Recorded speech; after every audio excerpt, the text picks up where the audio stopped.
মুসলমানেরা রে, আমার প্যারা নবীর উম্মতেরা রে, সিদ্দিকে আকবর রাদিয়াল্লাহু তাআলা আনহু, যার শানে আমার দয়াল নবী রাহমাতুল লিল আলামিন বলেছেন, আমি নবী যদি কাউরে খলিল বানানোর দরজা খোলা থাকতো, আমি নবী আবু বকরের আমার খলিল বানাইতাম। জোরে বলেন সুবহানাল্লাহ। প্রিয় নবী রাহমাতুল লিল আলামিন একদিন কয়েকজন সাহাবী নিয়ে আবু বকর সিদ্দিক রাদিয়াল্লাহু তাআলা আনহু সহকারে আমার নবীজি একটা পুকুরের পাড়ে যায় দাঁড়াইলেন। সুবহানাল্লাহ, সুবহানাল্লাহ। পুকুরের পাড়ে দাঁড়ায়া সাহাবায়ে কেরামরা বলেন, সাহাবীরা রে, ও সাহাবীরা, একজন করে ওই পারে যাইবা, ওখান থেকে পুকুরে নামবা, সাঁতার দিবা, যে যারে ভালোবাসো সে তার দিকে সাঁতার দিয়া আসবা। সুবহানাল্লাহ কোন। ও মুসলমান, একে একে সব সাহাবীরা সাঁতার দিলেন। সিদ্দিকে আকবর রাদিয়াল্লাহু তাআলা আনহু সাঁতার দিলেন। সবাই আমার দয়াল নবীজির দিকে আসলেন। জোরে বলেন সুবহানাল্লাহ। সবাই সাঁতার কাটলেন, তাইলে বোঝা যায় আমার নবীজি সাঁতার জানতেন। সুবহানাল্লাহ কোন। সাহাবায়ে কেরাম সাঁতার জানতেন, আবু বকর রাদিয়াল্লাহু তাআলা আনহু সাঁতার জানতেন।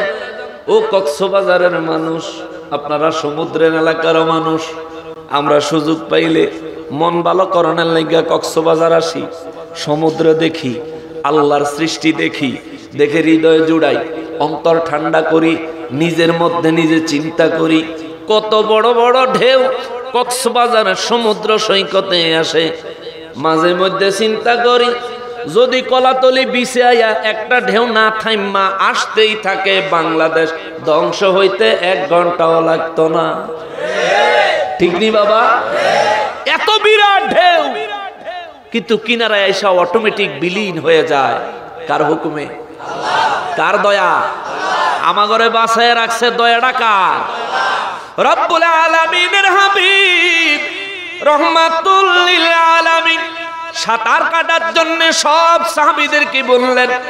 একে একে সবাই নূর নবীজির দিকে সাঁতার কেটে আসলেন। কেননা সবাই জানে দুনিয়ার বন্ধু, কবরের বন্ধু, হাসরের বন্ধু, জান্নাতের বন্ধু আমার দয়াল নবীর থেকে উত্তম কোন বন্ধু হতে পারে না। কথা বলেন ঠিক কিনা?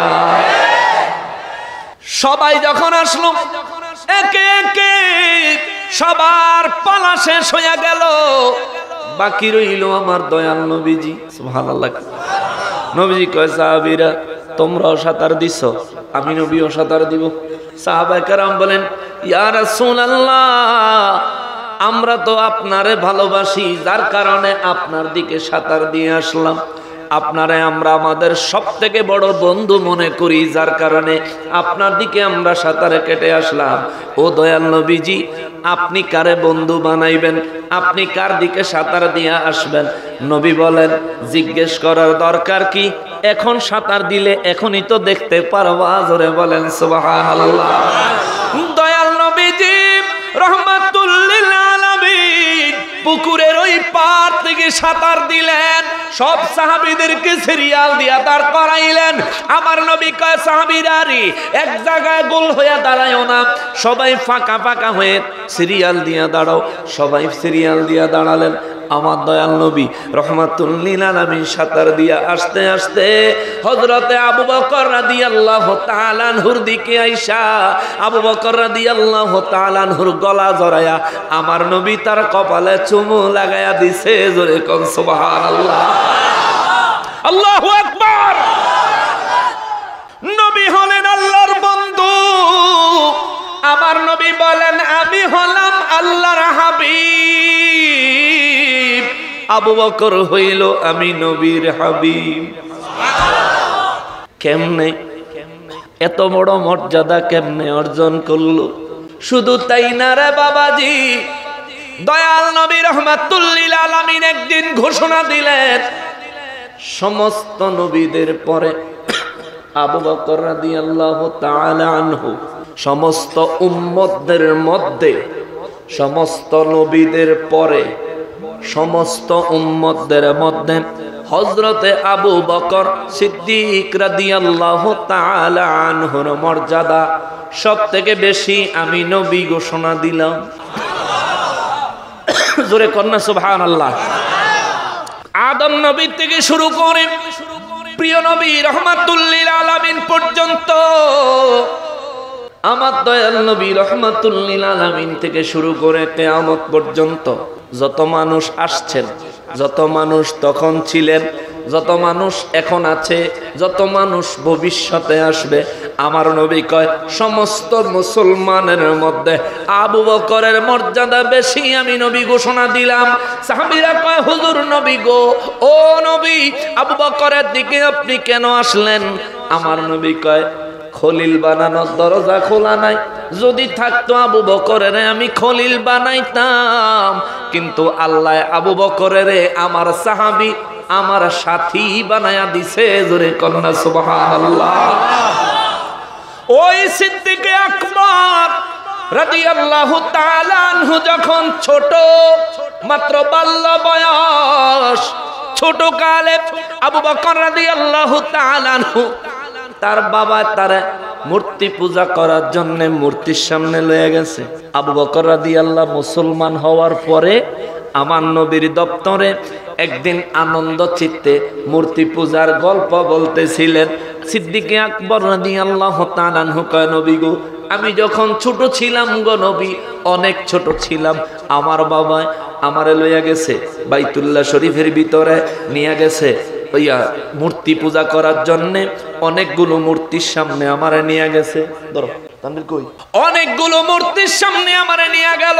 বাবা আমারে কয় এগুলি আমাদের রব, এরা আমাদের রিজিক দেয়, একজনে ভাগ্য বদলায়, একজনে ভালোবাসা দেয়, একজনে তরকারি দেয়, আর একজনে মাছ দেয়, আর একজনে গোশত দেয়। এইভাবে কেউ বৃষ্টি দেয়, কেউ পানি দেয়, কেউ সমুদ্রের সম্পদ দেয়, খনিজ সম্পদ দেয়, কেউ বায়ু দেয়, কেউ বাতাস দেয়, কেউ সূর্যের আলো দেয়। একে একে সিরিয়ালে একজন একজন কইরা আবু বকর রাদিয়াল্লাহু তাআলা আনহু বলেন নবী গো, আমার আব্বাই আমার সামনে মূর্তিরে একে একে পরিচয় করাইয়া দিল। যেই মাত্র বাবা একটা মূর্তি দেখায়া কইছে এই মূর্তিটাই আমাগরে রিজিক দেয়, আর একটা মূর্তি দেখায়া বাবা কইছে এই মূর্তিটাই আমাগরে বস্ত্র দেয়, কাপড় দেয়। নাউজুবিল্লাহ করবা। আবু বকর রাদিয়াল্লাহু তাআলা আনহু কয় হুজুর, আমি তখন মূর্তির সামনে একটু টান হইয়া খাড়াইলাম, আপনি যদি আমার খোদা হন, আবু বকর রাদিয়াল্লাহু কয় ছোট্ট মানুষ, আপনি যদি আমার খোদা হন তাহলে আমার ক্ষুধা লাগছে, আমারে খাবার দেন। সুবহানাল্লাহ কয় জোরে কন্যা সুবহানাল্লাহ। এই জন্য তিনি জীবনে কোনোদিন মূর্তি পূজা করেন। তারে আল্লাহ রাসূলের হাবিব বানাইছে কে? কে বানাইছে? আল্লাহ। মূর্তির সামনে দাঁড়ায়া কয় আমার ক্ষুধা লাগছে, আমারে খাবার দেন। মূর্তি কথা কয়নি, খাবার দিতে পারেনি, নিজে নড়তে চড়তে পারেনি। আওয়াজ আছে? আওয়াজ আছে? কোন আওয়াজ নেই। দ্বিতীয় মূর্তি যারা কইছে এটা আমারে বস্ত্র কাপড় চোপড় দেয়। আবু বকর রাদিয়াল্লাহু তাআলা আনহু যায় কয় অনেক দিন হইছে আমি নতুন জামা কিনি না, আমার আব্বা কিনা দেয় না, আপনি বেলে সব বস্ত্র দেন, তো দেন দেখি একটা নতুন জামা। সুবহানাল্লাহ। এই মাইকের আওয়াজ যদি কোনো হিন্দু ভাই শুনে থাকো, তোমারে ছোট করার নিয়তে না রে ভাই।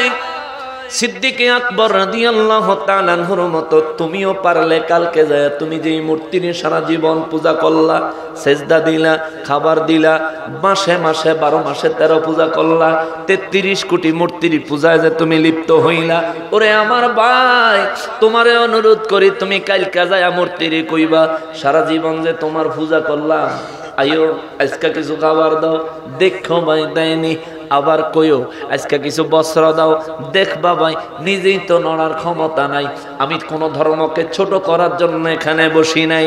সিদ্দিক আকবর রাদিয়াল্লাহু তাআলা আনহু তার বাবার পাশে দাঁড়ায়া রয়েছে, ছায়া রয়েছে, কয় ভূতেডি কয় কি? সুবহানাল্লাহ। আমার ভূতে কয় কি? আনলাম মূর্তি পূজা করতে, হাতে কিটা কয় কি রে কয় হেতলে আনলাম বলে ভগবান একটু তাজিম করবো, একটু সেজদা মেজদা দিব, হেতে দি কিতা ভগবানের কাছে খাওয়ান চায়। এখন হেতার বাপেও ব্যাগ করে দাঁড়িয়ে দিস যে আমরাও তো জীবন ধরে খুঁজেই করলাম, আমরা তো কোনোদিন খুঁজলাম না, হেতে তো বুদ্ধি করে খুঁজছে। আবু বকর রাদিয়াল্লাহু তাআলা আনহু যখন বস্ত্র কাপড় চাইলো, মূর্তি নড়েনি, কথা কেন নড়েনি? আছে নাকি নাই, বাজেটে নাই নাকি কইতে আনন্দ লাগবো, কিছু তো কইব। মূর্তির কোন আওয়াজ আছে, কোন শব্দ আছে? সিদ্দিক আকবর রাদিয়াল্লাহু তাআলা আনহু কয়, রে বস্ত্রের খোদা, কিছু কইলি না, মেজাজ খারাপ করবা না। আবার গেছে খাউন দইনাটা কাছে যায়, কই কোন সময় কইছি কিটা লাগছে, তুই বেলা আমার খোদা, আমার মানে সত্য। ইব্রাহিম নবী, আহা মজার কথা, ইব্রাহিম নবীর নমরুদে খবর দিল। খবর দিয়া নমরুদে কয়, কি ব্যাপার, দেশের সবাই আমারে খোদা মানে, তুমি মানো না কা? ইব্রাহিম নবীকে ঘটনাটা কি আমি সবার সামনে কইতাম নাকি একলা একলা শুনবেন? সুবহানাল্লাহ কোন না? ইব্রাহিম নবী নমরুদের ইয়ারে, হ্যাঁ নমরুদের, ইব্রাহিম নবী নমরুদের কয় যে কি লিগে আপনার আমি খোদা মানি না, কি লিগে সেজদা দেই না, এটা কি আপনার সবার সামনে শুনবেন নাকি আলাদা আলাদা শুনবেন? নমরুদে চিন্তা করে, হেতে জি ফাজির ফাজি, সবার সামনে কোনটা না কোনটা কই আবার বেজ্জতি করে থাক, আলাদাই শুনবো, সবার সামনে কল দরকার। এই সব যাও যাও যাও, ইব্রাহিমের লগে আমার কথা আছে। সব চলে গেছে। এবার ইব্রাহিম নবীর নমরুদে কয়, বলো দেখি, সবাই আমার খোদা মানে, কোনো অসুবিধা নাই, তুমি আমার মানো না কা? কয় মানি না, কয়েকটা কারণ আছে, কয়টা প্রশ্নের উত্তর দেন। কয় কি? কয় আমারে কি আপনি বানাইছেন? সুবহানাল্লাহ। বলে আমাকে কি আপনি বানাইছেন? নমরুদে কয়, হ আমি তো তোমারে বানাইছি। কয় তাইলে আমার অত সুন্দর করে বানাইলেন, আপনিও তো কালাকা। আমার তো বানাইছেন, আমার তো সুন্দরই লাগে, আয়নার সামনে কারুলি, আমরাও তো কালাকা। নমরুদে এমন কাল্লার কাল্লা আছিল, এত নিজে কালো দেখা বোরকা ফিন্দা ঘুরতো। কয় আমনে খোদা হইছেন, নিজে একটু সুন্দর হইতারলেন না? কয় ধুর বেটা, তুই এডি কি খস, অন্য কথা কহ। আচ্ছা, এটা যদি যথেষ্ট কারণ না হয়, আপনি যদি আমার খোদা হন, আমি আপনার একটা প্রশ্ন, লাস্ট প্রশ্ন করি, আপনি উত্তর দিবেন। কয় কি? কয় আপনি যেন আমার খোদা, আপনি মরবেন নি? নমরুদে চিন্তা করে, কারণ মরতাম না এটাও তো কইতে পারে না, খোদা হোক যাইও মরণ তো লাগবে। কয় আপনি মরবেন নি? কহ মরণ তো লাগবে। কইতে আপনি যদি আমার খোদা হন, আপনি মরে যাওয়ার পরে কেডা আমার খোদা হইব? আমি পরে আবার কারে খোদা হব? আপনার খোদাগিরির ওয়ারিস কেডা ভাইব? নমরুদে কয়, শুনো, তুমি আমার খোদা টোদা মানানো লাগতো না, সেজদাও দেওয়ান লাগতো না, তুমি তোমার অনুরোধ করি, তুমি শুধু খালি আমার বিরোধিতা করো, তুমি যাও, সেজদা দেওয়ান লাগতো না। সিদ্দিক আকবর রাদিয়াল্লাহু তাআলা আনহু ইব্রাহিম নবীর মতো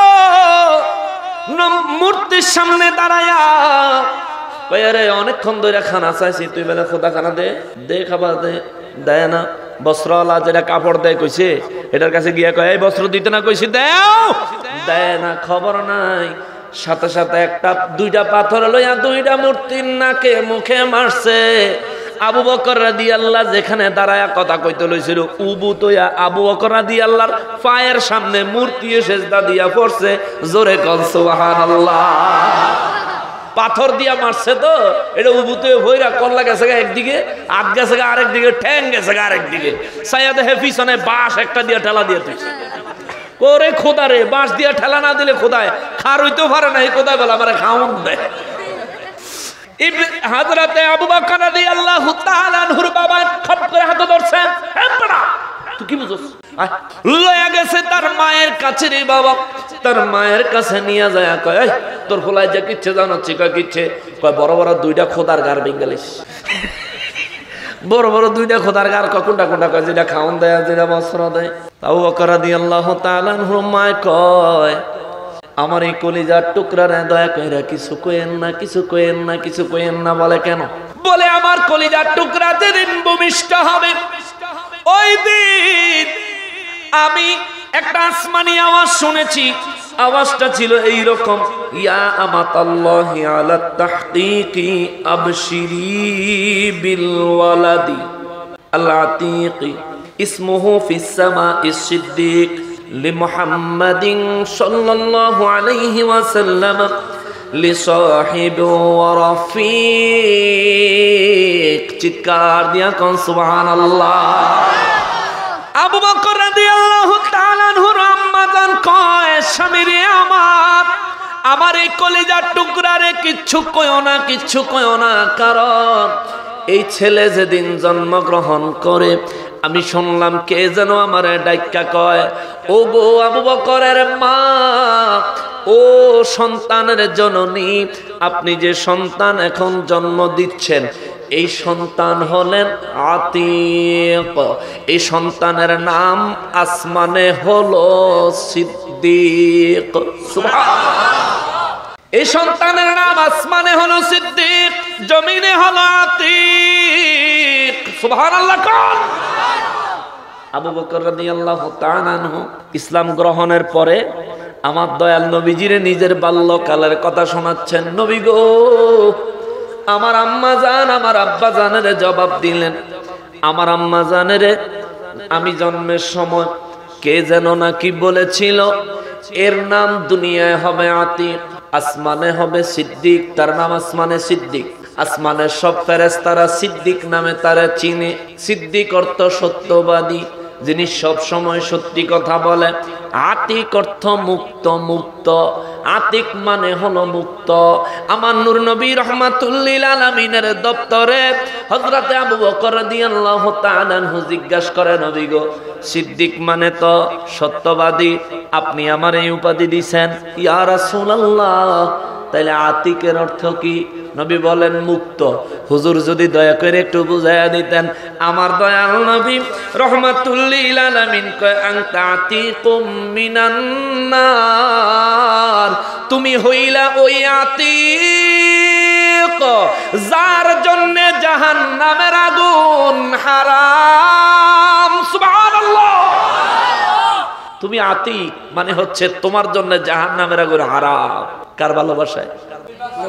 কার ভালোবাসায়? কার ভালোবাসায়? এই জন্য শানের মধ্যে কয়, নবীর প্রেমিকিরা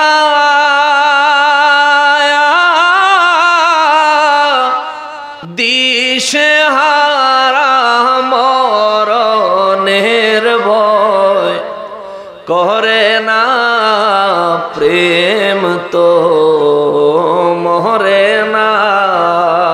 ঠিক কিনা? এমন এক প্রেমিক ছিল আবু বকর রাদিয়াল্লাহু তাআলা আনহু, সিদ্দিক আকবর রাদিয়াল্লাহু তাআলা আনহু।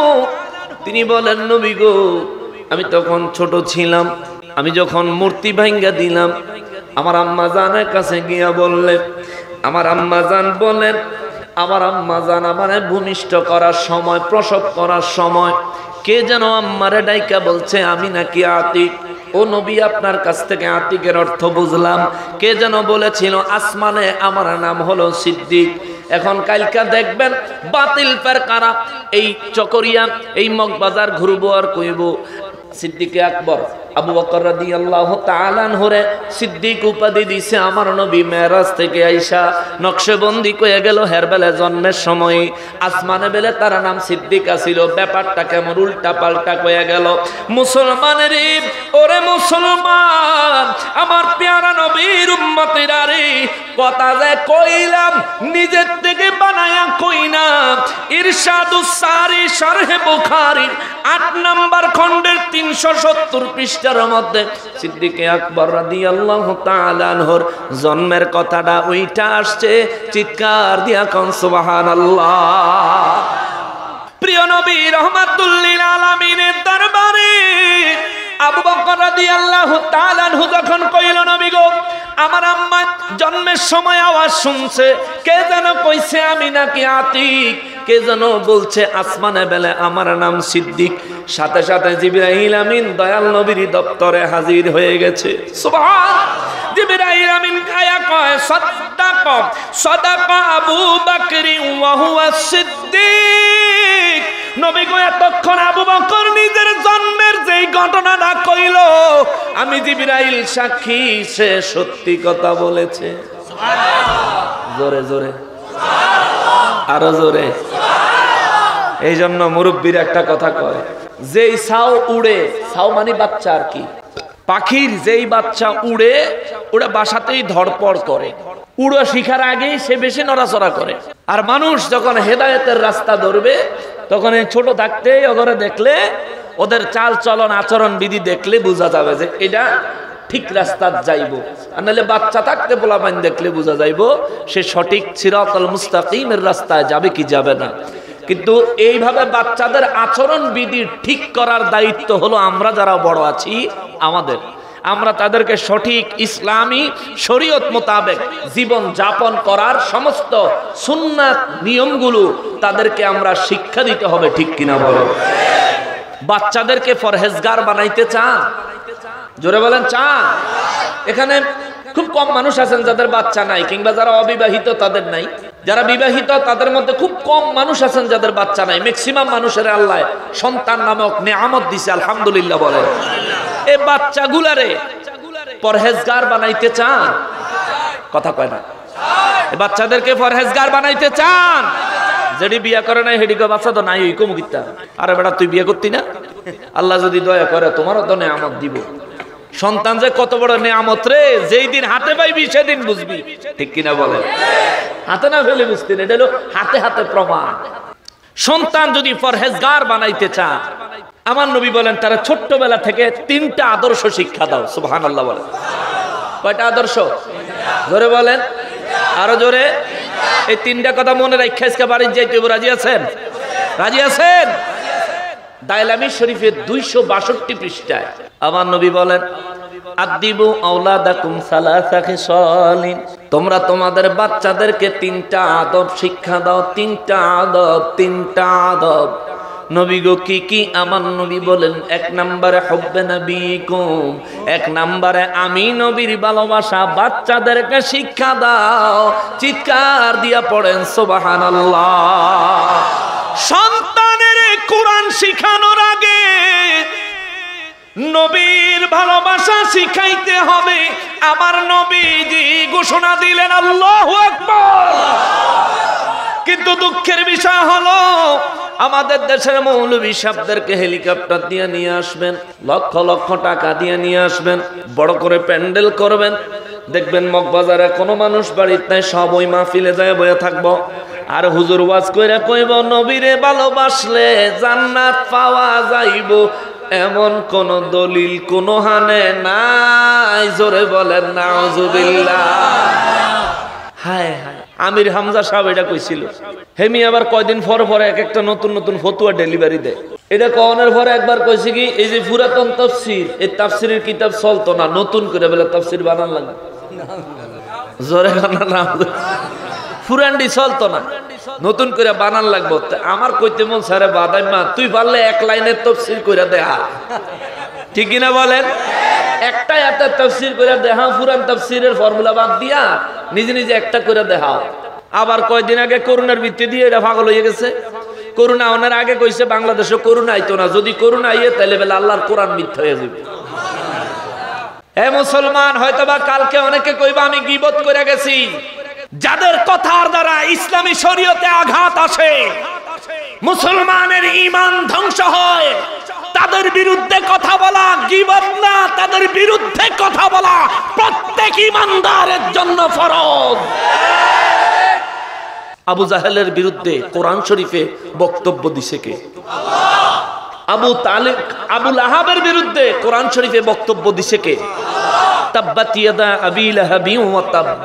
আবু লাহাবের বিরুদ্ধে কথা বইলে আল্লাহ আমাদেরকে বুঝাইয়া দিছে। ফেরাউন নমরুদের বিরুদ্ধে কথা বলে আল্লাহ আমাদেরকে শিক্ষা দিয়েছেন। দ্বীনের দুশমন, নবীর দুশমন, আল্লাহর দুশমন, ওয়ালিদের দুশমনদের সঙ্গে কোনো আপোষ নাই। তাদের বিরুদ্ধে সব সময় কথা বলে জাতিকে সাবধান করতে হবে, ঠিক কিনা? আমরা যদি সঠিক কথাগুলো আপনাদের সামনে তুলে না ধরি, কারা ইহুদিদের দালালি নিয়ে আমাদের ঈমান নষ্ট করার চেষ্টা করতেছে, এই সোর যদি আপনাদেরকে চিনাইয়া না দেয়, তাহলে আপনারা নিজে নিজে চিনার সুযোগ তো নাও পাইতে পারেন। বাংলাদেশে করোনা লেভেলে কোরআন শরীফ মিথ্যা হয়ে যাইব। করোনা আসে নাই, এই বেদফেটা কি করবে? হ্যাঁ, উচিত কথা কইয়ে, হ্যাঁ ঠিক নেই, উচিত কথা কইয়ে। এইটাও আবার এই ফাগলা যে কইছে, এই ফাগলার নিজের কথা না তো। আল্লাহ সূরা কলামের 13 নম্বর আয়াতে কইছে, ওতুল্লিম বাদা জালিকা জানিম, এদের একটারও জন্ম নিবন্ধন ঠিক নাই। জাগরে বাবাটা হে প্রকৃতপক্ষে হেতে তার আব্বা না। কে কইছে? হুদা বেটারে কি আব্বাটা হেতে? আরো কইছে কয়দিন আগে করোনার ভিত্তি দিয়ে মনে হয় পাগল টাগল হয়ে গেছিল। হ্যাঁ কইছে পশ্চিম দিকে ফাও দিয়া ঘুমাইলে কোনো অসুবিধা নেই। চিন্তা করেন, এখন মোটামুটি শীত না, কচুরি ফানা চিনেন? কচুরি ফানা চিনেন নি? আপনার গ্রামে পুকুর আছে নি? কচুরি ফানাওয়ালা পুকুর আছে নি? হেতারে অহনে এই মাঝরাইতে খালি আডুর নিচে কমর পর্যন্ত কাপড়টা রাখা বাহিরি খুললা কচুরি ফানা ফানির নিচে নামাইয়া এই বাঁশের কঞ্চি চিনেন নি? বাঁশের কঞ্চি দিয়া ফাগলা কুত্তার মতো 1000 বাড়ি দিয়া ফানির নিচে সুবান দিয়া ধরে বটবটি সুলান যাইতো, ঠিক কিনা বলেন? তাহলে বুঝতো দুনিয়া কারে কয়। এই দেশে যদি কোরআনের আইন বাস্তবায়ন থাকতো, যেদিন বলেছে দেশে করোনা এলে কোরআন মিথ্যা হয়ে যাবে, সেদিন তার কল্লা ফালাইয়া দেওয়া লাগতো। আল্লাহর কোরআনের সঙ্গে শর্ত জুড়ে দেওয়ার অধিকার তোমাকে কে দিয়েছে? মুসলমানেরা রে, আমার পেয়ারা নবীর উম্মতেরা রে, এই ব্যাকরণে বলেছে আমার দয়াল নবী রাহমাতুল লিল আলামিনকে ভালোবাসলে জান্নাত পাওয়া যাবে, এমন কথা কোরআন হাদিসের কোন জায়গায় বলে নাই। আল্লাহকে শুধু ভালোবাসা না, নবীর গোলামি করবি, নবীর গোলামি করবি, নবীর গোলাম হবি। ওয়া মান ইউতি'আল্লাহা ওয়ার রাসূলা ফাউলাইকা মা'আল্লাযীনা আন'আমা আল্লাহু আলাইহিম মিনান নাবিয়্যিনা ওয়াস-সিদ্দীকীন। সূরা নিসা 69 নম্বর আয়াত। রব্বুল আলামিন কয়, যারা আমার হাবিবের গোলামি করবেন তাদের আমি আল্লাহর গোলামি হবে। যারা আমার হাবিবের গোলামির মাধ্যমে আমি আল্লাহর গোলামের পরিচয় দিবে, আল্লাহ বলেন তাদেরকে আমি এমন জান্নাতে পাঠাবো যেই জান্নাতে নবীরা থাকবে, সিদ্দিকরা থাকবে, শহীদরা থাকবে এবং আল্লাহর ওলিরা থাকবে। চিৎকার দিয়া পড়েন সুবহানাল্লাহ। আল্লাহ কয় ওই জান্নাতে তারে আমি পাঠামু, আর ওই জান্নাতে গেলে সে নবীদেরকে, সিদ্দিকদেরকে, শহীদদেরকে ফাউলাইকা মা'আল্লাযীনা আন'আমা আল্লাহু আলাইহিম মিনান নাবিয়্যিনা ওয়াস-সিদ্দীকীনা ওয়াশ-শুহাদা, শহীদদেরকে, ওয়াস-সালিহিন, নেক আমল করেনেওয়ালা আল্লাহর ওলিদেরকে সে বন্ধু হিসেবে পাবে। আল্লাহ কয় ওয়া হাসুনা উলাইকা রাফিকা। আমি আল্লাহ ঘোষণা দিলাম জান্নাতে এদের চাইতে উত্তম কোন বন্ধু নাই। সুবহানাল্লাহ, এর থেকে ভালো কোনো বন্ধু নাই। এই জন্য বাবারে বাচ্চাদেরকে 3টা জিনিস শিক্ষা দিতে হবে। 1 নম্বরে নবীর ভালোবাসা, ঠিক কিনা? যে সন্তানের অন্তরে নবীর ভালোবাসা আছে, এ সন্তান মা বাবার সাথে বেয়াদবি করতে পারে? কথা বলেন, পারে? মুরব্বীদের সাথে বেয়াদবি করতে পারে? আল্লাহর বিধান রাসূলের সুন্নাতের বাইরে চলতে পারে? জোরে বলেন, পারে? রাসূলের বিরুদ্ধে কেউ যদি তার সামনে কোনো কথা কয়, বয়সের চিন্তা করব না, জায়গায় শায়েস্তা করে ছাইরা দিব, ঠিক কিনা বলেন? আমার রাসূলের বিরুদ্ধে কোনো কথা চলবে না, ঠিক কিনা বলেন? আল্লাহর ওলিদের বিরুদ্ধে কোনো কথা চলবে না, ঠিক কিনা বলেন? আপনার বাচ্চাকে যদি নবীর মহব্বত শিক্ষা দিতে পারেন, তবে দেখবেন আমারে কোন সারা পৃথিবীর মানুষে কয় বাংলাদেশের নকশবন্দি হইলে একটা, এটা বেশি জিদ্দি, বেশি রাগী। আমার রাসূলের বিরুদ্ধে কথা কইলে আমার মন চায় তার ভিতর থেকে কলিজাটা বাইর করে পাগলা কুত্তারে দিয়া খাওয়াইতে। তুমি আমার রাসূলের বিরুদ্ধে কথা কইবা, আর আমি যদি রাগ করি তুমি আমারে কইবা আমি রাগী হইছি, আমি এই করছি এই করছি, দিশা বিশা না পাইয়া, কোরআন সুন্নাহ দিয়া না পাইরা, মুনাজারায় বাহাসে না পাইরা, মাঝখান দিয়া কইছে আমি বেলা 4টা 5টা বলে বিয়া করছি। কোন সব কালকা সকরিয়া করে গেছে আলমগীর করে, আলমগীর ওরা গেছিল কালকেও আমরা গানে যে পুচ্ছালিয়া পাড়া বিএম সর মাহফিল করে গেছে। কালকে মাহফিল করে আর ঢাকা যাইতাম পারি না, চট্টগ্রামে গেছে। সেখান থেকে আজকে আবার আপনার গান হয়েছে। আল্লাহ যদি সই সালামত নেয় আবার চট্টগ্রাম চলে যেতে দিব। আবার কালকে আল্লাহ বাসাইলে আইসা আপনাদের এখানে এই বদরখালী, আল্লাহ যদি হায়াতে বাসে আগামীকালকে বদরখালী মাহফিল করবো। এরপরে পরশুদিন, তারপরের দিন চট্টগ্রাম। এই ডাকাতটা যে আইসি এই মাহফিল করে, আমি নিজের গর্ব করার জন্য বলছি না, তওবা করছি, আস্তাগফিরুল্লাহ, আল্লাহ মাফ করুক, গর্বের জন্য না, শুধু বুঝাই। এই আইলাম, কবে যে বাসার যাবো কোনো ঠিক ঠিকানা নাই। একজন বউরে সময় দেওয়ানোর সময় তো নাই, আবার 4জন 5জনরে কোন সময় দেন? বিয়া কি খালি বেডিরা মাথাটা সাইনবোর্ড লাগানোর লেগে বিয়া করে? যে আমার জামাই আছে আমি বিবাহিত, সাইনবোর্ডের লেগে বিয়া করে? বাত কাপড়ের লেগে বেডিরা বিয়া করে? বেডির বাত কাপড় জামাই গো বাইতে না বাপের ভাই তারও বালা ভালো, ঠিক কিনা? জামাইদের স্বামীদের থেকে বাপেরা মেয়েদেরকে বেশি আদর করে, মেয়েদের চাহিদা স্বামীদের থেকেও দ্রুত গতিতে বাবাই পূরণ করে, ঠিক কিনা? তো মেয়েরা বিয়ে করলে যদি স্বামীর কাছেই না হয় তাহলে বিয়ে করবো কিন্তু বাদাই মারা কয় আমি বলে 4টা 5টা বিয়ে করছি। চিন্তা করেন তো, যদি আমি 4টা বিয়েও করে থাকি, যদি হের কথা মানি যে 4টা বিয়ে করছি, আল্লাহর কসম আমি বিয়ে করি, আল্লাহর কোরআন শরীফ ধরে আমি এরকম কিছু করি নাই। তবে হেতার কথার উপরে কই, যদি 4টা বিয়ে করেও থাকি, ইসলামে কি 4টা বিয়ে করেন হালাল? হালাল না হারাম? জোরে করেন, জোরে বলেন। ইসলামে 4টা বিয়ে করা জায়েজ না না জায়েজ? এটা কি ইসলামে অপরাধ? বাংলাদেশে আইনে অপরাধ। তো আমি 4টা বিয়ে করলে তোরা তো জলেখা, তোর সমস্যাটা কি? আমি যদি 4 জন বউ যদি আমার ঘরে থাকে, বউদের যদি কমপ্লেন না থাকে, শ্বশুর বাড়ির যদি কমপ্লেন না থাকে, আমার স্ত্রীর হক যদি আমি পরিপূর্ণ আদায় করতাম পারি, তোর সমস্যা কি? আমরা এরকম কিছু তো করি নাই, আল্লাহর কসম, আল্লাহর কোরআন ধরে বলি, আল্লাহর কোরআনের কসম, এমন কিছু করি নাই। আমরা এমন কিছু করি নাই। তোমরা আমাদেরকে 4টা বিয়া 5টা বিয়া করছি কইয়া তোমরা আমাকে সাইনবোর্ড লাগাইয়া দিয়ে আমাদের ব্যাপারে দুর্নাম করার চেষ্টা করো। তোমাকে হুজুররা যে বন্ধুর বউলে সোনারগাঁও গিয়ে ধরা খায়, তখন কথা কও না কেন? তোমাকে হুজুররা বন্ধুর বউলে সোনারগাঁও যায়, আবার বউরে ফোন করে বলে তুমি আবার কিছু মনে করো না, ওটা আমার বন্ধু শহীদুলের বউ ছিল, আমি বাসায় এসে তোমাকে সবকিছু বলবো বলে ফিস আমারা। তো তবু হুজুর এগুলি কি করে? ছোট ছোট বাচ্চা করে মাদ্রাসা দিলে আকাম কইরা বাচ্চা করে হত্যা পর্যন্ত করে ফেলে, ঠিক কিনা বলে? জীবন্ত মেয়ে, উপযুক্ত মেয়ে, ওই তো ফেনীতে পরীক্ষা দিতে গেছে মাদ্রাসায়, জিন্দা মেয়ের গায়ে আগুন লাগাইয়া দিছে। সুন্নি হুজুর না, তোগো হুজুর। তাদেরগুলো চোখে দেখো না? তোমার চোখে কি হইছে? বিলাই মিচ্ছে। আমরা তো তাদের বিরুদ্ধে এত কথা বলি না। তোমাকে হুজুরদের এসব আকাম কুকামের বিষয়ে আমরা যদি কথা কমান মাহফিলে শুরু করি, 2 ঘন্টা কখন যাবে এই ব্যাপারে, ঠিক কিনা কোন? তোমাকে ইতিহাসের কোনো শেষ নাই। তোমাকে মাদ্রাসার মুহাদ্দিস ইয়াবা ট্যাবলেটের বস্তা লইয়া ধরা খায়।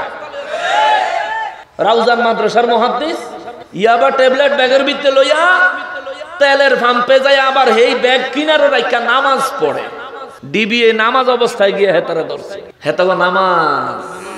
এই জন্য দয়াল নবী কয় অমর রে, এমন একটা সময় আসবে এই জুলখুয়াইসারার গোষ্ঠী তারা সুন্দর কোরআন তেলাওয়াত করবে, সুন্দর নামাজ পড়বে, সুন্দর রোজা রাখবে।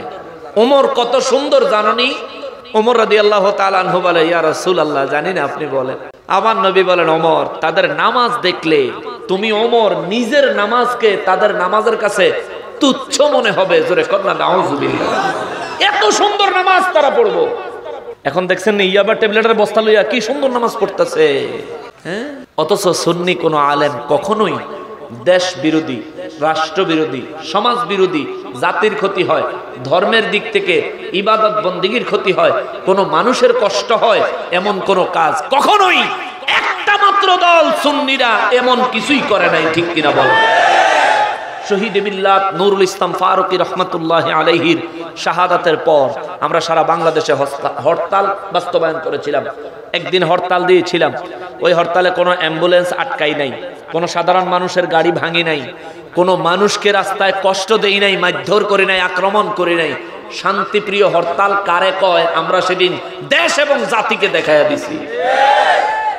অথচ এদেশে রাজনৈতিক ইস্যু নিয়ে, আমরা রাজনীতির কথা বলি না, রাজনৈতিক ইস্যু নিয়ে যারা হরতাল করে, বিশেষ করে এই বলৎকার বাহিনী, বন্ধুর বউলে আর রিসোর্টে যাওয়ার না বাহিনী, হেতারা আবার এই হরতালের নামে আল্লাহ আল্লাহ আল্লাহ, কত বড় নাখান্দা, কত বড় বেয়াদব, দেশের সম্পদ থানা পর্যন্ত ব্রাহ্মণবাড়িয়াতে গিয়ে ভাঙচুর করছে, ঠিক নি বাবা?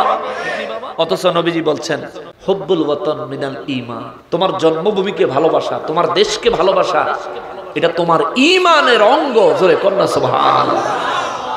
এই জন্যে বাবাজিরা রে, ও মুসলমান, আমার নূর নবী রাহমাতুল্লিল আলামিন কয়, সন্তানের 3টা জিনিস শিক্ষা নিবা।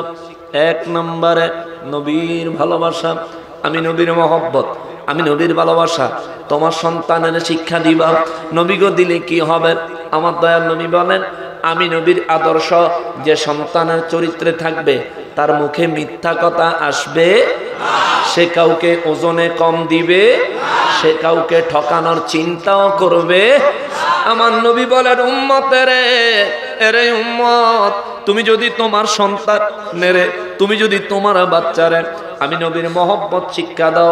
তোমার বাচ্চা কোনোদিন কাউরে অসম্মান করবে না, পিতা মাতার সাথে দুর্ব্যবহার করবে না, আত্মীয় স্বজনকে কখনোই অস্বীকার করবে না, আত্মীয় স্বজনের সাথে আত্মীয়তার সম্পর্ক কখনোই ছিন্ন করবে না, আজান দিলে ঘরে বসে থাকবে না, মসজিদে চলে যাবে, ইবাদত বন্দেগীতে মগ্ন হয়ে যাবে।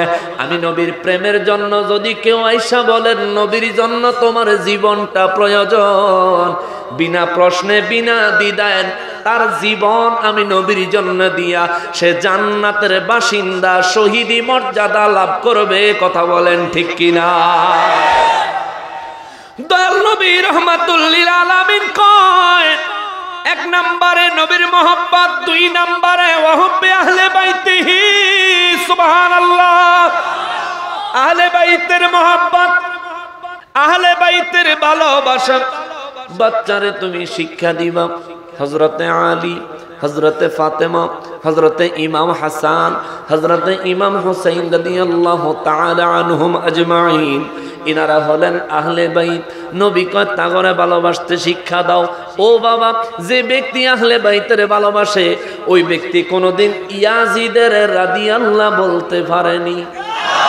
ইয়াজিদ কি রাদিয়াল্লাহ নাকি লানাতুল্লাহ?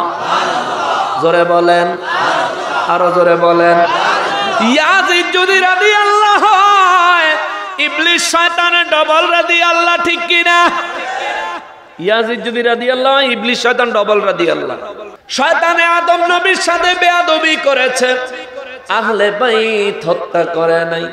আদম নবীর সাথে বেয়াদবি করার কারণে জাহেরে আদম নবীর সাথে বেয়াদবি, হাকিকতে আমার নবীর সাথে, আমার নবীজির নূর মোবারকের সাথে বেয়াদবি করলো, যার কারণে আল্লাহ তারে 6.5 লক্ষ বছরের ইবাদত করেনেওয়ালা মুআল্লিমুল মালাইকাতের থেকে এক নিমিষে তারে শয়তান অভিশপ্ত বানায়া দিল। মুসলমানেরই নবীর আওলাদ যাদের কথা নবী বলছেন, হুসাইনুম মিন্নি ওয়া আনা বিন হুসাইন, হুসাইন আমার থেকে, আমি নবী হুসাইন থেকে। মান আহাব্বাহুমা, যে তাদেরকে ভালোবাসবে, ফাকাদ আহাব্বানি, সে যেন আমি নবীরে ভালোবাসলো। ও জগৎবাসী রে, তোমরা আমি নবীরে ভালোবাসবা, তোমরা আল্লাহরে ভালোবাসবা, তোমরা আহলে বাইতের ভালোবাসবা। সাহাবীরা বলেন হুজুর কেন? নবী বলেন আল্লাহকে ভালোবাসবা, কারণ সমস্ত নেয়ামত তোমাদেরকে দেয় কে? জোরে বলতে হবে কে? খারাপ লাগে নি রে বাবা? কষ্ট লাগে? কুরআন সুন্নাহর কথা সিদ্দিক আকবর রাদিয়াল্লাহু তাআলা আনহুর জীবনী থেকে কিছু নিয়ে বাড়ি যাইতে হবে রে বাবা। রাজি আছেন? কিছু নিয়ে যাইতে হবে। নবী বলেন আল্লাহকে তোমরা ভালোবাসবা, কারণ আল্লাহ তোমাগরে সমস্ত নেয়ামত দেয়। আমার দয়াল নবীজি বলেন উম্মত, উম্মতের ওই উম্মত তোমরা আমি নবীরে ভালোবাসবা। নবী গো, আল্লাহকে ভালোবাসবো কারণ তিনি আমাদেরকে নেয়ামত দেয়। ইয়া রাসূলুল্লাহ, আপনাকে কেন ভালোবাসবো? আমার নবী বলেন আমারে ভালোবাসবা কারণ হইল ওই নেয়ামত দেনেওয়ালা আল্লাহ আমারে ভালোবাসে। জোরে কোন সুবহানাল্লাহ। ওই নিয়ামত দেনেওয়ালা আল্লাহ আমারে ভালোবাসে, এই কারণে তোমরা আমি নবীরে ভালোবাসবা। আমার আল্লাহর হাবিব দু জাহানের বাদশা রহমাতুল লিল আলামিন কয় 3 নম্বরে আমার আহলে বাইতের ভালোবাসবা। নবী গো কেন? আমার নবী বলেন কারণ হইল আমার আহলে বাইতের যারা ভালোবাসবা তার কারণ হইল আমি আহলে বাইতকে ভালোবাসি। জোরে কন্না সুবহানাল্লাহ। ইয়া রাসূলুল্লাহ, নবী গো, যারা আল্লাহকে ভালোবাসবে নিয়ামতের কারণে, আপনি নবীকে ভালোবাসবে আল্লাহর ভালোবাসার কারণে, আহলে বাইতকে ভালোবাসবে আপনি নবীর ভালোবাসার কারণে। ও নবী, তাগরে আল্লাহ কি দিব? আপনি নবী কি দিবেন? আমার নবী বলেন তাদেরকে আল্লাহ জান্নাত দিব, আর আমি নবী যেই জান্নাতে থাকবো তাদেরকে ওই জান্নাতে নিয়ে যাব। সুবহানাল্লাহ। নবীর সাথে জান্নাত দিলে আর চিন্তা আসেনি? চিন্তা আসেনি? ও প্রিয় নবী রাহমাতুল লিল আলামিনের একজন সাহাবী একদিন আমার দয়াল নবীজির দপ্তরে হাজির হইয়া শুধু কাঁদতেছেন। নবীকে কিরে কান্দস কা? কিছে? কয় হুজুর আমি চিন্তা করি আমার যেদিন মৃত্যু হইব সেদিনের চিন্তা নাই, কিন্তু হুজুর যদি আমার আগে আপনি নবীজির ইন্তেকাল হয়ে যায়, হুজুর আপনারা না দেখলে আমি পাগল হয়ে যাব। সুবহানাল্লাহ। ইয়া রাসূলুল্লাহ আপনাদের ছাড়া আমি কেমনে থাকবো? নবী বলেন আমার মৃত্যু, আমার ইন্তেকালকে তুমি ভয় পাও কেন? কয় হুজুর আমি আপনাদের খুব ভালোবাসি। নবীজি বলেন কতটা? হুজুর আমার পরিবার পরিজন সমস্ত সম্পদ এমনকি আমার জানের থেকেও বেশি আপনাদের ভালোবাসি। নবী কয় আনতা মা মান আহবাবতা, তুমি যারে ভালোবাসো তার সঙ্গেই তুমি পরকালে থাকবা। জোরে কোন সুবহানাল্লাহ। চিন্তার কিছু নাই।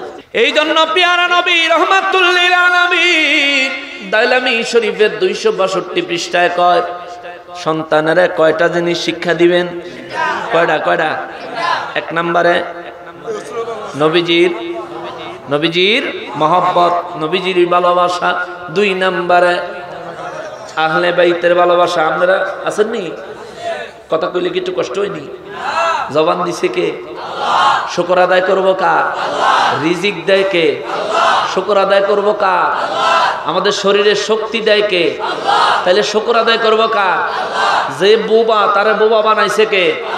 আমারে সঠিকভাবে কথা বলার পাওয়ার ক্ষমতা দিছে কে? তাহলে শুকর আদায় হবে কার? আল্লাহর কথা কইেন। আল্লাহর জিকির করার সময়, কোরআন সুন্নাহর কথা বলার সময় আল্লাহর কথা বলবেন জবান খুলে দিয়া, জবান ধরে রাখেন না। জবানের একটা হক আছে। আল্লাহ আমাদের জবান দিছে গালাগালি করণের লেগে না। আল্লাহ আমাদেরকে জবান দিছে আল্লাহ এবং তার রসুলের জিকির স্মরণ করার জন্য, ঠিক কিনা বলো? এই জন্য আল্লাহ বলেন ফাজকুরুনি, আমারে তোমরা স্মরণ করো। আযকুরুকুম, যে আমারে স্মরণ করব আমিও তারে স্মরণ করব। জোরে কন্যা সুবহানাল্লাহ। ও মুসলমানেরা রে, আমার পেয়ারা নবীর উম্মতেরা রে, সন্তানের 3টা জিনিস শিক্ষা দিবেন নবী বলেন। 1 নাম্বার নবীর মহব্বত, 2 নাম্বার আহলে বাইতের মহব্বত, 3 নাম্বার নবী বলেন ওয়া কিরাআতিল কোরআন, কুরআনুল কারীম বাচ্চারে শিক্ষা দিবা। জোরে বলেন সুবহানাল্লাহ। এই 3টা জিনিস যদি আপনার সন্তানকে আপনি শিখাইতে পারেন, আপনি নিশ্চিত থাকেন আপনার সন্তান আজ হোক কাল হোক এটা নেক সন্তান হবে, এটা জান্নাতি সন্তান হবে। আপনি যদি তার আগে মারা যান, এই সন্তান অবশ্যই আপনার জন্য বারবার দোয়া করবে, ঠিক কিনা বলে? এমন সন্তান তৈরি করে যায়। আমরা যাতে এমন সন্তান বানাইতে না পারি তার জন্য ইহুদিরা চক্রান্ত করতেছে। কারণ যেই মানুষের অন্তরে নবীর ভালোবাসা নিজের জানের থেকেও বেশি, ইসলামের জন্য ওই ব্যক্তি জীবন দিতে একবারও চিন্তা করবে না, ঠিক কিনা? ইতিপূর্বে গোটা বিশ্ব মুসলমান কয়েকবার শাসন করেছে। এই মুসলমানের সাথে সম্মুখ যুদ্ধে কখনোই কাফের বেঈমানেরা পাইরা উঠে নাই। কারণটা কি? কারণ হলো মুসলমানের চিন্তা তার ঈমান। যদি বেঁচে থাকি গাজী হব, যদি মারা যাই শহীদ হব।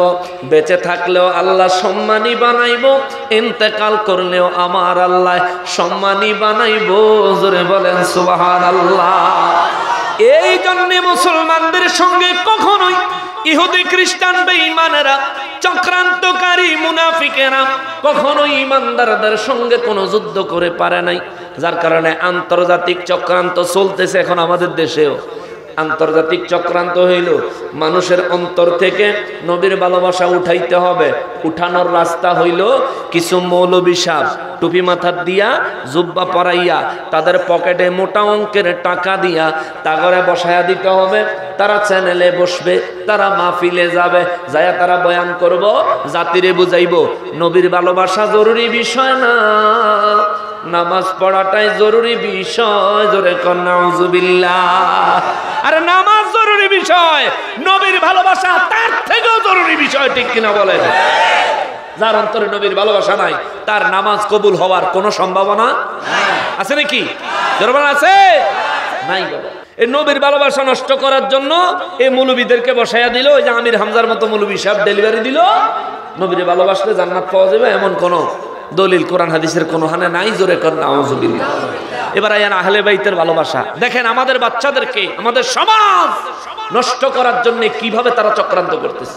আহলে বাইতের ভালোবাসা মুসলমানের অন্তর থেকে কাইরা নেওয়ার জন্য মুহররম মাস আসলে শুহাদায়ে কারবালা মাহফিল আপনারা করেননি বাবা? শুহাদায়ে কারবালা মাহফিল মুহররম মাস আইলে দেখবেন টিভি চ্যানেলও বয়া বয়া কইব কারবালার যুদ্ধে ইমাম হুসাইন রাদিয়াল্লাহু তাআলা আনহুর শাহাদাতে এজিদের কোনো দোষ ছিল না, এমন বক্তব্য দেয়নি। এটা দিয়ে মুসলমানের ভিতরে ঢুকিয়ে দিল না, এজিদের কোনো দোষ নাই। আবার ইয়াজিদের ব্যাপারে ওয়াজ করে। ইয়াজিদ হলো একজন সাহাবীর পুত্র, একজন সাহাবীর পুত্র। হের লেগে তোমার তো দরদ, আর হুসাইন যে নবীজির নাতি, ঠিক কিনা বলেন? তার লেগে তোমার দরদ না, তোমার ইয়াজিদের লেগে বড় দরদ। হ্যাঁ, ইয়াজিদের রাদিয়াল্লাহু বলতে চায় এই কথাগুলি বলে বলে মুহররম মাস আসলে কারবালার বয়ান তারা করে না। মুহররমে কারবালার মাহফিলে যদি অ্যাক্সিডেন্টলি ওই মতপন্থী কোনো মৌলবী দাওয়াত দেন, আয়া ইব্রাহিম নবীর ওয়াজ করব, ঈসা নবীর ওয়াজ করব, মুসা নবীর ওয়াজ করব, কিন্তু শুহাদায়ে কারবালা মাহফিলে আহলে বাইতে রাসূলদের বয়ান করব না কেন? তাদের মিশন, তাদের ভীষণ জাতির অন্তর থেকে নবীর মহব্বত উঠাইয়া দিতে হবে, জাতির অন্তর থেকে আহলে বাইতের মহব্বত উঠাইয়া দিতে হবে। এই দুইটা চক্রান্ত কইরা ওয়াজের মাঠে কিছু মৌলবী ইহুদিদের টাকা খায়া ঘুরে, আর কয়দিন পরে পরে উল্টা পাল্টা কোরআন সুন্নাহ বিরোধী ফতোয়া দেয়। কথা বলেন ঠিক কিনা? কয়দিন আগে একটা মৌলবী বাইর হইছে, নাম আবু তোহা আদনান। হাতে কিছুদিন আগে হঠাৎ করে পরিচয় হইলো আর কি। কয়দিন আগে বড় বউরে থুইয়া ছোট বউর কাছে কাছে শান্তি করতো। সারা দেশে কিডন্যাপ হয়েছে কইয়া সংসদে সুদ্ধা কাফায় লাইছে। পরে হেমিয়া করতে বাইরে আইসে, আইয়া কয় কি না আমি আমার ছোট বিবি সাহেবের কাছে গেছিলাম। হে মিয়া আমরা যতদূর জানি হেতে বেলে ভার্সিটিত পড়ছে, মাদ্রাসাত পড়ে নাই। ভার্সিটির দর্শন বিভাগের ছাত্র। হেতে মোটামুটি যখন কিডন্যাপ হয়েছে কইয়া বাইরে লইলো, হেতে না বাইরে ওয়াজ শুরু করে দিল। আরে কি ওয়াজের ঠেলা! ওয়াজ করতে করতে গিয়া বলে ফেললো নবীজির উপর যখন ওহী নাজিল হতো নবীজি তখন পাগল হয়ে যেত। ওরে পাগল, এটা কি করলি? আবার বলতেছে নবীজির কাছে যখন ওহী নাজিল হইতো, এই ওহির ভার নবী সহ্য করতে না পাইরা কয়েকবার বলে নবীজি আত্মহত্যা করতে গেছে। জোরে কর, আরো জোরে কর। কে কতটুকুর ভার সইতে পারবো এটা জানে কে? আল্লাহ জানেন, তো নবীর কাছে ওহী পাঠাইছে। সূরা নিসার 29 নম্বর আয়াতে আত্মহত্যার বিরুদ্ধে আমার আল্লাহ আয়াত নাজিল করছে। জোরে কোন সুবহানাল্লাহ। ওহী নাজিল করছে আল্লাহ আত্মহত্যার বিরুদ্ধে। ওহী কি আমাদের কাছে পাঠাইছে না নবীজির কাছে? যে নবীর কাছে আত্মহত্যার বিরুদ্ধে আল্লাহ ওহী নাজিল করছেন, ওই নবীজি আত্মহত্যা করার চেষ্টা করছে, এই কথা মানা যায়? বিশ্বাস করেন যায়? বিকুবের দলে কইলু কি এটা? ওয়ালিদ ইবনে মুগিরা নবীরে পাগল কইছে। আল্লাহ তার 10টা দোষ কোরআন শরীফে বর্ণনা করছে। এট লাস্ট সূরা কলামে আই আল্লাহ কয় উতুল্লিম বাদা যালিকা জানিম, তার জন্মের ঠিক নাই। নবীজিরে পাগল কইছে আর আল্লাহ কইছে তার জন্মের ঠিক নাই। তাহলে এই আবু তোহা আদনানেও নবীজিরে যখন কইছে ওহী আইছে, ওহীর ভার সইতে না পাইরা পাগল হয়ে গেছে, তাইলে বোঝা যায় তারও জন্মের ঠিক নাই। এটা কিন্তু আমি নিজে স্বীকৃতি দেই না, এটা কোরআন শরীফ অনুযায়ী বললাম। আল্লাহর কোনো মিথ্যা কথা আছে? আল্লাহ মিথ্যার আশ্রয় নেন? আল্লাহ মিথ্যা থেকে পরিপূর্ণ পবিত্র, ঠিক কিনা? আল্লাহ মিথ্যার আশ্রয় নেওয়া দরকার। আর আমার নবী রাহমাতুল লিল আলামিন কেন নবীজি আত্মহত্যা করতে যাইব? হ্যাঁ, নবীজির দুনিয়ার সম্পদের লোভ ছিল না, সরাসরি আল্লাহর সঙ্গে আমার প্রিয় নবীজির যোগাযোগ ছিল। সুবহানাল্লাহ বলে। যে আল্লাহ সব বানায় সব দেয়, ওই আল্লাহর সাথে যেই নবীর যোগাযোগ, ওই নবী কিসের অভাবে আত্মহত্যা করবে? আত্মহত্যা করতে তো একটা অফার লাগবে। খবরদার বাবা, কয়দিন পরে পরে এগুলি নতুন করে ডেলিভারি হয়। 1 বছর 1.5 বছর মাঠে থাকে, মানুষের ঈমান নষ্ট করার জন্য পাগলা কুত্তার মতো পাগল হয়ে যায়, ঠিক কিনা বলেন? এদের কথা শোনা যাবে? এদের কথা শোনা যাবে? এদের কথা মানা যাবে? নবীর দুশ্মনের সাথে আমাদের কোনো সম্পর্ক? নবীর দুশ্মন আমার দুশ্মন, নবীর প্রেমিক আমার বন্ধু, ঠিক কিনা বলেন? এই দুইটা চক্রান্ত। 3 নাম্বার কোরআন শরীফের তেলাওয়াত। মুসলমান যাতে কোরআন শরীফ তেলাওয়াত শিখতে না পারে, ইহুদিরা সারা পৃথিবীতে মুসলিম কান্ট্রিগুলোতে বিশেষ করে সকাল 6টা বাজে কিন্ডারগার্টেন কেজি স্কুল শুরু করছে।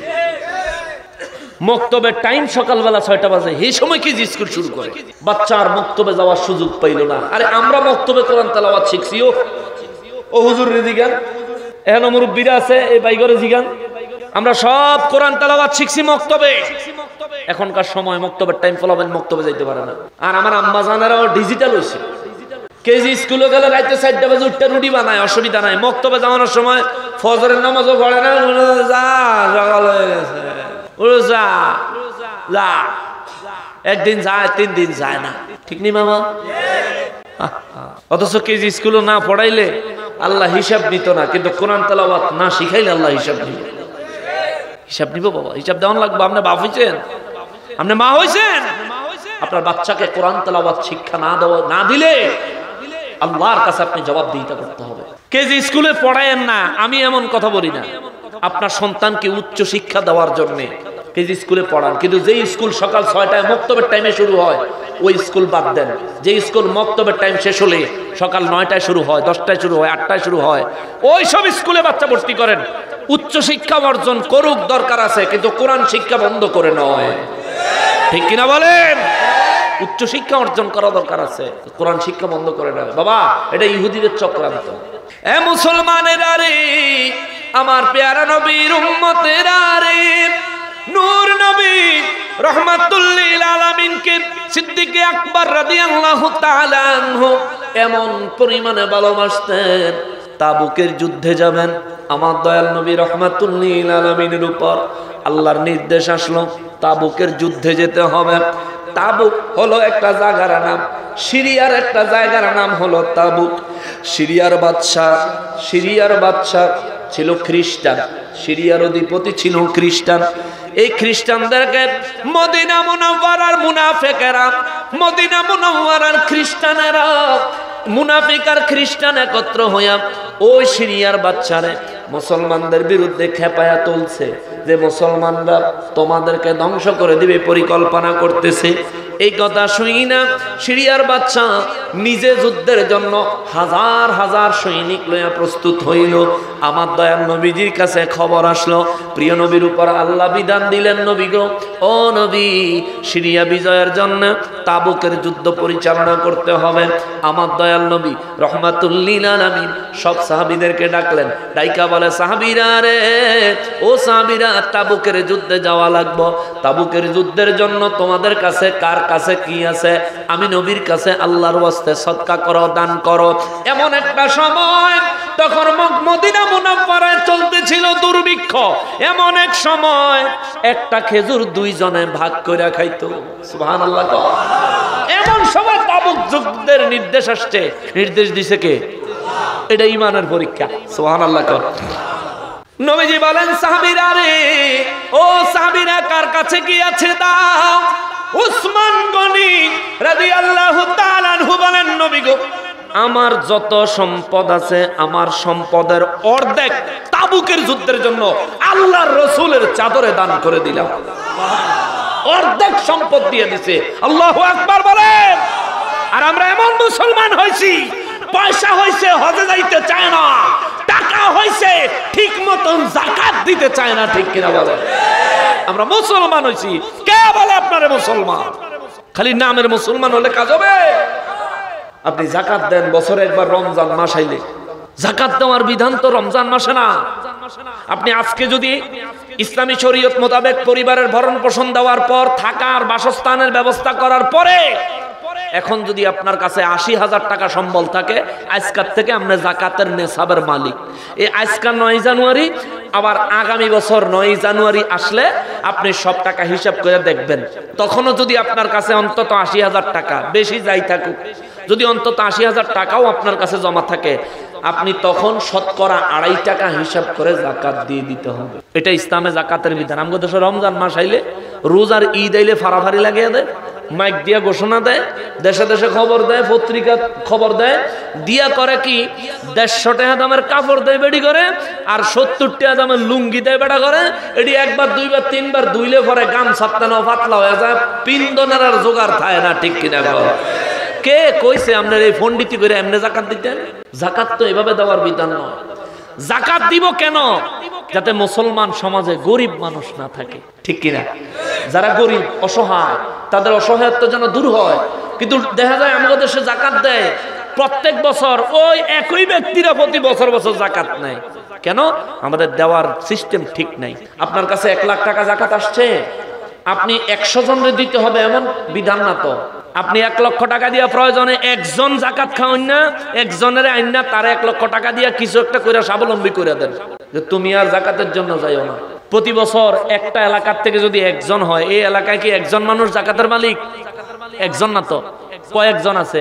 তো একজনের দ্বারা যাদের জাকাত আরো বেশি, আমি তো 1 লাখ টাকার কথা বললাম, যাদের জাকাত আরো বেশি, তারা যদি এই গরিব মানুষটির একটা একটা করে লাইন করে দেয়, প্রতি বছর যদি এই এলাকার থেকে 100 জন ব্যক্তি জাকাত খাওয়াই না প্রতিষ্ঠিত স্বাবলম্বী হয়ে যায়, 10 বছর পরে এই এলাকায় কোনো গরিব মানুষ থাকবো?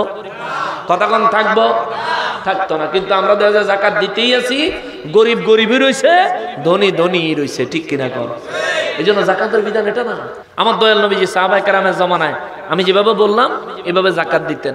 এইভাবে জাকাত দেওয়ার ফলে কোনো গরিব মানুষ নাই। আরে দেখা যায় তো ফসলের জাকাত দেওয়ার লেগে ফসলের বস্তা মাথা লইয়া মাইলের পর মাইল হাইটা হাইটা মানুষ, গরিব মানুষ বিছরাইতো। মানুষের স্বার্থ, আমার কাছে জাকাতের গম আছে, আমার কাছে জাকাতের চাল আছে, জাকাতের পশু আছে, জাকাতের ফসল আছে, নিবানি। না না না না না, আমরা জাকাত নেওয়ার উপযুক্ত না। আলহামদুলিল্লাহ, আল্লাহর রহমতে আমরাও বছরে কিছু জাকাত দেওয়ারই নেশাব পরিমাণের মালিক আল্লাহ বানাইছে, জোরে কন্যা সুবহানাল্লাহ। আর আমাদের দেশে এরকম হয়েছে মানুষ যে উপরে যে জাকাত খাওয়ানোর যোগ্য না, জাকাত দেওয়ানোর যোগ্য, হেতেরও যদি জাকাতের কিছু দেন খাইয়া বইয়া থাকবো, এমন খাওয়া, ঠিক কিনা কম? খাইয়া বইয়া থাকবো, খাওয়া অসুবিধা কি? খাই না। এগুলি করে করে নিজের শেষ করে দিচ্ছে, সমাজ ধ্বংস করে দিচ্ছে। মুসলমানের আরে আমার পেয়ারা নবীর উম্মতের আরে নবী আমার রাহমাতুল লিল আলামিন, ওই দুর্ভিক্ষের সময় তাবুকের যুদ্ধের আল্লাহ তাআলা হুকুম দিলেন, নবীজি নিজের রুমাল বিছায়া দিলেন, দিয়া বলে সাহাবীরা রে কার কাছে কি আছে দাও, তাবুকের যুদ্ধের জন্য দাও। হযরত ওসমান রাদিয়াল্লাহু তাআলা আনহু নিজের অর্ধেক সম্পদ দিয়া দিল। অর্ধেক সম্পদ দেওয়ার পরেও যেই দিন যুদ্ধ হবে ওই দিন ওসমান রাদিয়াল্লাহু তাআলা আনহু 900 ওট 100 ঘোড়া আরো নতুন করে আবার দিছে, জোরে কন্যা সুবহানাল্লাহ। অর্ধেক সম্পদ দেওয়ার পরে 900 ওট 100 ঘোড়া আবারও যুদ্ধের জন্য। ওসমান রাদিয়াল্লাহু তাআলা আনহু কয়, ইয়া রাসূলুল্লাহ, এটা আমার পক্ষ থেকে গ্রহণ করেন, জোরে কন্যা সুবহানাল্লাহ। ও মুসলমানের আরে নবীজি যখন রুমাল বিছাইলেন, সিদ্দিক আকবর রাদিয়াল্লাহু তাআলা আনহু কয়, ইয়া রাসূলুল্লাহ, আমার একটু সময় দিবেননি? সুবহানাল্লাহ। কিরবা হুজুর একটু বাড়িতে যাও, হুজুর একটু বাসার যাইতে কিছু তো দিতে হইব। আমার নবী কয়, ঠিক আছে যাও।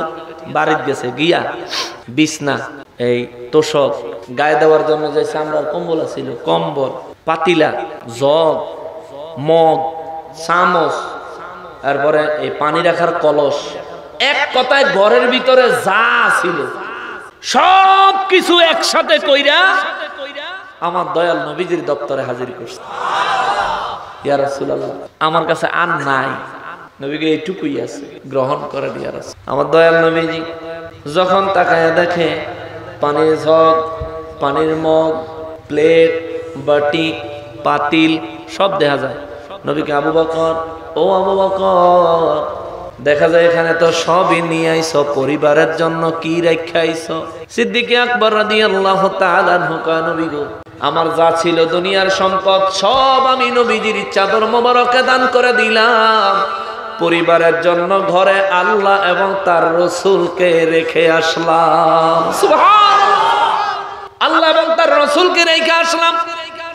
এই জন্য আমার দয়াল নবীজি একদিন কয়, আবু বকরের সম্পদ আমি নবীর ইসলামের জন্য যত উপকারে আসছে আর কারো সম্পদ এত উপকারে আসে নাই, জোরে বলেন সুবহানাল্লাহ। আবু বকর রাদিয়াল্লাহু তাআলা আনহু সেখানে উপস্থিত ছিলেন। তিনি বলেন, ইয়া রাসূলুল্লাহ, আমার সম্পদ, আমার পরিবার, এমনকি আমার জান আপনার নবীরই তো। সুবহানাল্লাহ, সব আপনারই তো, আমিও আপনার। এটা দিয়ে কি প্রমাণ হইল? গোলাম প্রমাণ হইল। হুজুর গোলাম কেমন? আগেরকার সময় মানুষ বিক্রি হইত। এই গোলামি অবস্থায় এই ব্যক্তি যা রোজগার করত সব মালিকের, যা সম্পদ হইতো সব মালিকের, সে শুধু খানা খাইতো। আবু বকর রাদিয়াল্লাহু তাআলা আনহু বলেন, হুজুর আমি, আমার পরিবার, আমার সব সন্তান আপনি নবীর। বইলা বুঝিয়ে দিল, হুজুর আমি হলাম আবু বকর, আপনার শুধুমাত্র নগণ্য গোলাম, জোরে কন্যা সুবহানাল্লাহ। নবীর গোলামের কথা কইলে আমাদের যারা শিরিকের ফতুয়া দাও, ওরে ভাই আবু বকর রাদিয়াল্লাহু তাআলা আনহুর উপরে ফতুয়া লাগা, পারলে ফতুয়া লাগাও। মুসলমানের ওই তাবুকের যুদ্ধে আমার প্রিয় নবী রাহমাতুল লিল আলামিনের মুজিজা মোবারক প্রকাশ হইল।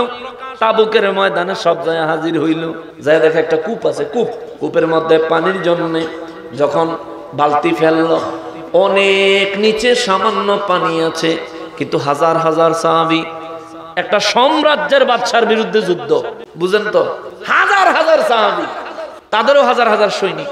কূপের মধ্যে যখন বালতি ফালাইছে, একেবারে নিচে চলে গেছে, বালতি টান দিছে আর অর্ধেক বালতি পানি উঠছে। আমার নবীর কাছে আইয়া আবু বকর রাদিয়াল্লাহু তাআলা আনহু কয়, নবী গো, ও নবী, ও দয়াল নবীজি, আমরা তো যুদ্ধ করতে আসলাম হুজুর, এই কূপের মধ্যে সামান্য একটু পানি আছে, সবার এই পানি হবে না। নবী বলেন, তাই নাকি? বলে, হ্যাঁ ইয়া রাসূলুল্লাহ। আমার নবী বলেন, চলো কূপের পাড়ে চলো। কূপের পাড়ে গেলেন, নবীজি বালতির থেকে পানি নিলেন, নিয়া নবীজি মুখে দিলেন পানি, দিয়া নবীজি কুলি কইরা নবীজির কুলির পানি কূপের ভিতরে ফালাইতে দেরি, ওই তলার পানি কূপের উপরে উইঠা আসতে দেরি হয় না।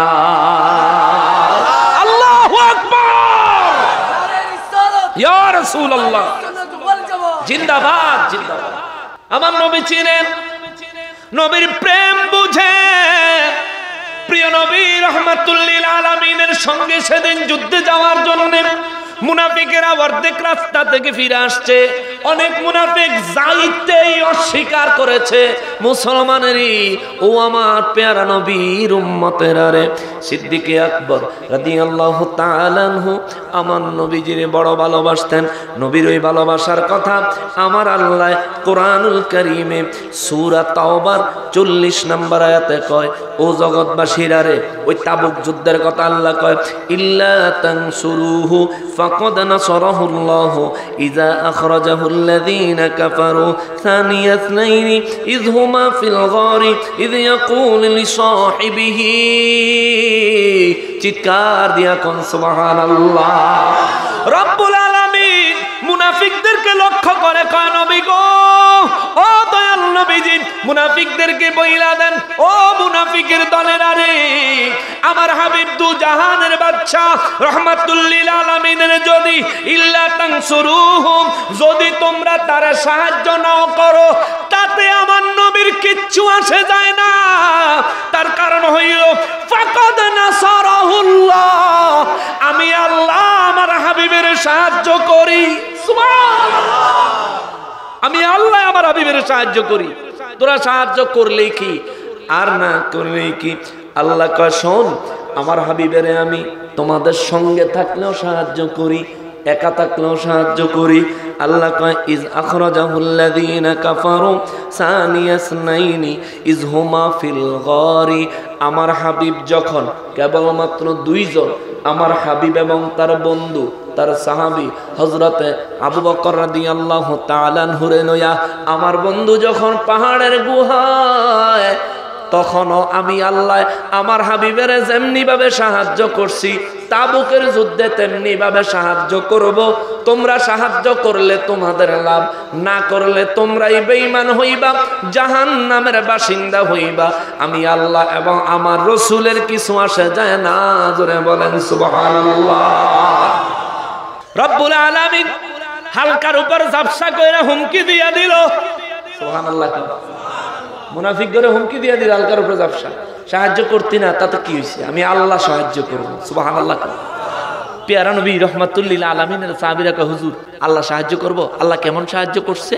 আল্লাহ আবার এই আয়াতের সামনের দিকে বলছেন, আল্লাহ বলেন আমার দয়াল নবীজিরে, লা তাহজান, ওই পাহাড়ের গুহায় যখন তারা দুইজন ছিল, সিদ্দিকে আকবর রাদিয়াল্লাহু তাআলা আনহু ভয় পাচ্ছিল।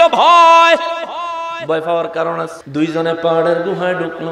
সুরাকা ইবনে নওফেলের নেতৃত্বে কাফের বেঈমানেরা আমার দয়াল নবীজি এবং আবু বকর রাদিয়াল্লাহু তাআলা আনহুকে খুঁজতে লাগলো। খুঁজতে খুঁজতে যখন যেই গুহায় আমার দয়াল নবীজি আবু বকর রাদিয়াল্লাহু তাআলা আনহু হিজরতের রাতে যেই গুহায় অবস্থান করলেন, ওই গুহার কাছে আয়া দাঁড়াইছে। দাঁড়ায় দেখে গুহার মুখে কবুতরের বাসা, ডিম পাড়া। চায়া দেখেন গুহার মুখের উপর পুরা মুখ জুড়ে মাকড়সার বাসা। সুরাকা ইবনে নফেল ভিতরে যাওয়ার চেষ্টা করলে সামনের থেকে একজনে কয়, হুজুর ভিতরে যে যাইবেন, যদি কোনো মানুষ ভিতরে যাইতো মাকড়সার বাসা অবশ্যই ভাঙতো। যেহেতু মাকড়সার বাসা অক্ষত আছে, তাইলে আমাদের বিশ্বাস ভিতরে কেউ যায় নাই। সুরাকা ইবনে নফেল যখন এই কথা সেনাবাহিনীর সাথে কয়, সিদ্দিকে আকবর রাদিয়াল্লাহু তাআলা আনহু ভয় পাচ্ছেন। নবীদের কয়, ইয়া রাসূলুল্লাহ যদি ভিতরে আসে কি হবে গো নবী? ইয়া রাসূলুল্লাহ কি হয়ে যাবে? যদি আসে তাইলে তো অবস্থা খারাপ হয়ে যাবে। নবী কয়, লা তাহজান, ও আবু বকর চিন্তা করিস না, ইন্নাল্লাহা মানা, চিন্তা কইরো না, আল্লাহ আমাদের সাথে আছে। জোরে কান সুবহানাল্লাহ। চিন্তা করিস না। আল্লাহু আকবার, আল্লাহু আকবার। ইয়া রাসূলুল্লাহ, ইয়া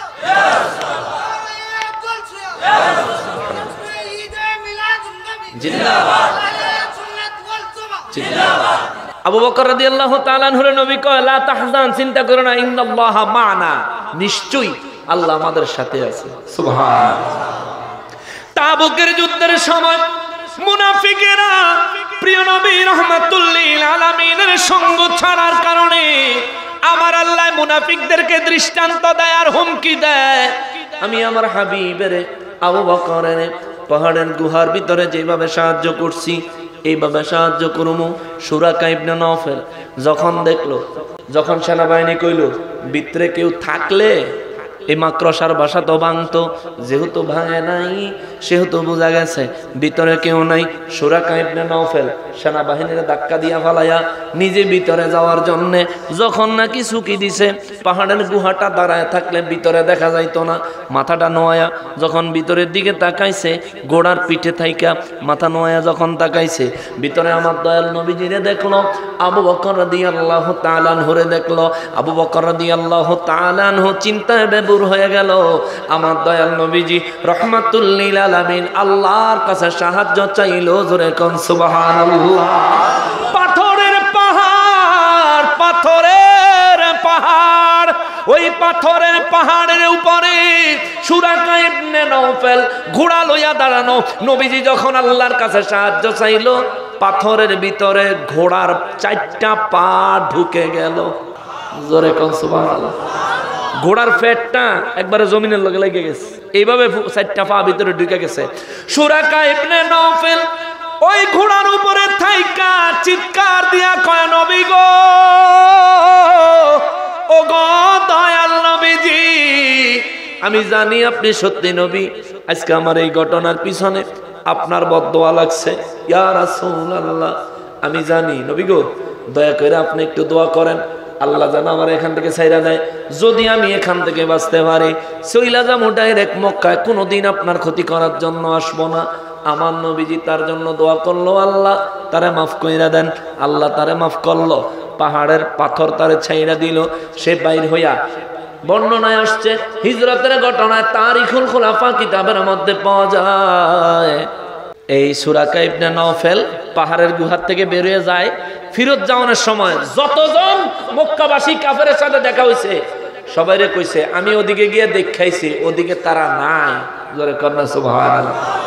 ডরে ছোটে ডরে কনা জয়কালে ক্ষয় নাই, মারির উপরে ওষুধ দেয়, ঠিক কিনা?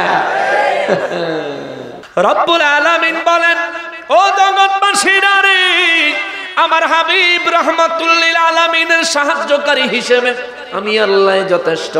খেয়াল করেন, হিজরতের রাতে আবু বকর রাদিয়াল্লাহু তাআলা আনহুর প্রেম দেখেন। নবীজি 6 মাস আগে কয়, আবু বকর, আল্লাহর হুকুম আসলে আমরা হিজরত করতে হবে, মক্কা মুআজ্জামা ত্যাগ করে মদিনা মুনাওয়ারায় যাইতে হইব।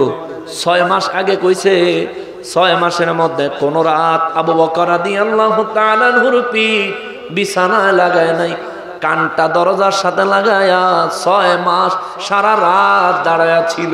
সুবহানাল্লাহ। নবীজি জিজ্ঞেস করছে, ইয়া রাসূলুল্লাহ, হিজরত কি দিনে হবে না রাতে হবে? আমার নবী বলছেন রাতে। রাতের কথা বলাতে সারা রাত দরজার লগে দাঁড়ায় থাকে। হিজরতের রাতে দয়াল নবীজি আয়েশা ডাক দিলেন, আবু বকর জোরে না আসতে? একবারে আসতে। কারণ তখন মক্কার 100 যুবক তরবারি লিয়ে নবীজির খুঁজতেছে। আস্তে করে এসে আবু বকর, সাথে সাথে আবু বকর রাদিয়াল্লাহু তাআলা বাইকা ইয়া রাসূলুল্লাহ সুবহানাল্লাহ। নবীজি কয় হিজরতের সময় হইছে। কয় হুজুর আমি রেডি। কয় রেডি? কয় জি হুজুর। আমার নবী বলেন চলো। যাচ্ছেন। দুইজনে কথা কয়। নবী কয় আবু বকর, ও আবু বকর, এক ডাকে কেমনে সজাগ পাইলা? কয় হুজুর যেদিন খবর পাইছি হিজরত হবে গো, ওই দিন থেকে কোন রাতে আমি আবু বকর বিছানায় পিঠ লাগাই না। সুবহানাল্লাহ। বইলা শেষ করতে দেরি পিছন থেকে আবু বকর রাদিয়াল্লাহু তাআলা আনহুর মেয়ে আসমা বিনতে আবু বকর, ওনার একটা চিৎকার শোনা গেল। অনেক ছোট ছিল। আবু বকর রাদিয়াল্লাহু তাআলা আনহু চোখের পানি ছাইড়া দিয়া আমার নবীজিরে বলেন ইয়া রাসূলুল্লাহ দয়া কইরা চলেন, দয়া করে চলেন। নবী গো চলেন। নবী বলেন আবু বকর। আসমা চিৎকার শোনা গেল। আবু বকর রাদিয়াল্লাহু তাআলা আনহু কয় নবী গো, ও নবী মনে হয় আবু জাহেল আমার ঘরে আপনারে খুঁজতে আইসা আপনারে আমারে পায় নাই, আমার ছোট্ট মেয়েটার গালে হয়তো থাপ্পড় বসাইছে, তার উপর হয়তো নির্যাতন করতেছে। ইয়া রাসূলুল্লাহ তাড়াতাড়ি চলেন, সন্তানের কান্না বাবা সহ্য করতে পারে না। নবী গো সামনের দিকে চলেন। আমার নবী আবু বকর রাদিয়াল্লাহু হিজরত করে। দেখেন ও কেমন ভালোবাসতো। আবু বকর রাদিয়াল্লাহু কিছুক্ষণ নবীজির আগে আগে গিয়ে আগে আগে হাঁটে, আবার কিছুক্ষণ নবীজির পিছনে পিছনে হাঁটে। আমার নবী কয় আবু বকর এমন কেন করো? একবার সামনে যাও আবার পিছনে যাও, এমন কেন করো? আবু বকর রাদিয়াল্লাহু তাআলা আনহু কয় নবী গো, ও গো দয়াল নবীজি, যখনই চিন্তা করি পিছন থেকে শত্রু আপনার উপর আঘাত করবে, আমি তখন পিছনে চলে আসি। কেননা আমি আবু বকর থাকতে, আমি জিন্দা থাকতে আপনি নবীজির শরীর মোবারকে টোকা লাগাইতে দিব না। জোরে বলেন সুবহানাল্লাহ। নবী কয় তাহলে সামনে যাও কেন? কয় হুজুর যখনই মনে হয় সামনে আমাদের জন্য ফাঁদ পাতা থাকতে পারে, হায় হায় হায়, সামনে ফাঁদ পাতা থাকতে পারে, চক্রান্তকারী থাকতে পারে গো নবী, এটা মনে হইলে দৌড়ায় সামনে যাই। কেননা সামনের থেকে কোনো আক্রমণ হলে আগে যেন আমি আবু বকরের উপর আসে, তারপরে আপনি নবী পর্যন্ত যাবে। আমার দয়াল নবী খুশি হয়ে গেলেন। সঙ্গে নিয়া গারে হেরার এই হিজরতের রাতে ওই পাহাড়ের গুহায় ফিল গর ইজহুমা ফিল গর, ওই পাহাড়ের গুহার মধ্যে যখন যাবেন আবু বকর রাদিয়াল্লাহু তাআলা আনহু কয় নবী গো, ও নবী গুহার ভিতরে যাবেন? আমার নবী বলেন হ্যাঁ। ইয়া রাসূলুল্লাহ আমরা কি এখানে অবস্থান করব? আমার নবী বলেন হ্যাঁ। আবু বকর রাদিয়াল্লাহু কয় নবী গো আমার একটু সময় দেন। নবী বলেন কেন? বলে ইয়া রাসূলুল্লাহ একটু সময় দেন, আমি একটু আগে ভিতরে যাই, যাইয়া দেখি গুহার ভিতরে বাঘ, ভালুক, সিংহ, সাপ, বিচ্ছু, পোকামাকড় মানুষের ক্ষতি করে এমন কোনো কিছু ভিতরে আসেনি গো নবী। আমি আবু বকর একটু দেখতাম চাই গো নবী, আমি দেখা এসে আপনারে ক্লিয়ারেন্স দিব গো নবী। ও নবী তারপরে আপনি ভিতরে যায়েন। আবু বকর রাদিয়াল্লাহু ভিতরে গেলেন, যায়া দেখেন আলহামদুলিল্লাহ মাশাআল্লাহ গুহার ভিতরে কোনো কিছু নাই, গুহার ভিতরে কোনো সমস্যা নাই, কিন্তু জায়গায় জায়গায় কিছু গর্ত আছে। আবু বকর রাদিয়াল্লাহু তাআলা আনহু মনে করলেন গর্তের ভিতরে যদি সাপ থাকে, পাহাড়ি অঞ্চল থাকতেই পারে। নিজের জামা খুললেন, খুলে জামাটা ছিঁড়লেন, ছিঁড়ে জামার ছিঁড়া এই টুকরা টুকরা করে প্রত্যেকটা গুহা প্রত্যেকটা গর্তের মুখ আটকানো শুরু করলেন। আটকাইতে আটকাইতে সারা জামা দিয়া গর্তের মুখগুলি আটকানোর পরে 2টা গর্ত রয়ে গেল, আর বন্ধ করার জন্য কাপড় নাই। আবু বকর রাদিয়াল্লাহু তাআলা আনহু ওই 2টা গর্তের ভিতরে নিজের 2টা পায়ের গোড়ালি ঢুকায়া দিয়া নূর নবীজিরে ডাক দিছেন ইয়া রাসূলুল্লাহ এবার দয়া করে ভিতরে তাশরীফ আনতে পারেন? জোরে বলেন সুবহানাল্লাহ।